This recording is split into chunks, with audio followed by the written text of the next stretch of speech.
Quel est le point commun entre tous les mots que vous voyez apparaître ici? Le point commun entre tous ces mots, c'est que si vous êtes francophone natif, vous n'avez aucun mal à reconnaître ces mots à l'écrit. Je précise bien à l'écrit, parce qu'à l'oral, ça peut être autre chose. Aujourd'hui, on ouvre la boîte de Pandore, c'est parti. Pourquoi est-ce qu'on galère à reconnaître l'anglais oral alors qu'on a très peu de difficultés à le reconnaître à l'écrit? Alors je passerai bien évidemment toutes les considérations sur l'enseignement de la langue qui a été principalement écrit, pour vous comme pour moi, mais il y a d'autres choses qui se jouent quand même. Si on reprend ces mots du début, on va essayer d'aller explorer un petit peu pourquoi je galère à comprendre ces mots à l'oral. Prenez ces deux mots-là par exemple.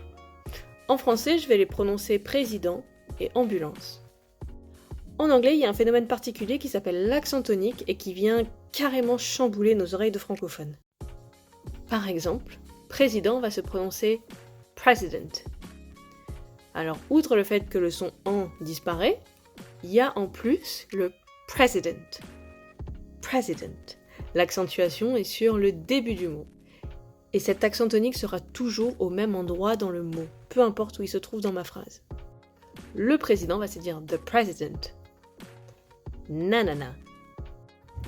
Allez, on essaye avec un autre mot pour voir si ça a un peu plus de sens pour vous. Le mot de tout à l'heure, c'était le mot ambulance. Comment va se prononcer le mot ambulance en anglais? Pareil, l'accent tonique va se mettre au début du mot. Ambulance. Si vous regardez les séries et les films américains en anglais, ce que je vous conseille par ailleurs, petite parenthèse, vous verrez qu'à chaque fois ils disent « call an ambulance »,« call an ambulance »,« ambulance ». Et l'accent tonique ne sera jamais ailleurs. Il sera toujours sur le M, jamais sur le bu, jamais sur le lens. Ambulance. Cet accent tonique peut se trouver au début du mot, comme avec president et ambulance, mais il peut aussi se trouver en deuxième position, comme par exemple avec professor ou intention. Professor, intention. On continue ou pas? Il peut bien évidemment se trouver en troisième position aussi, comme dans les mots helicopter ou international. Helicopter, international. L'accent tonique en général, il n'y en a qu'un seul par mot. Dans les mots un peu plus longs, il peut y en avoir un secondaire.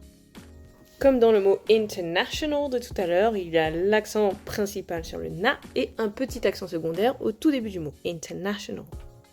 Si vous avez un doute de l'endroit où se trouve l'accentuation, je vous recommande n'importe quel dico, mais moi j'utilise principalement le dico en ligne Word Reference. Ici, vous avez le mot, et en dessous, vous avez sa retranscription avec l'accent tonique. Il se trouve juste avant l'endroit où l'accent est placé. Ambulance.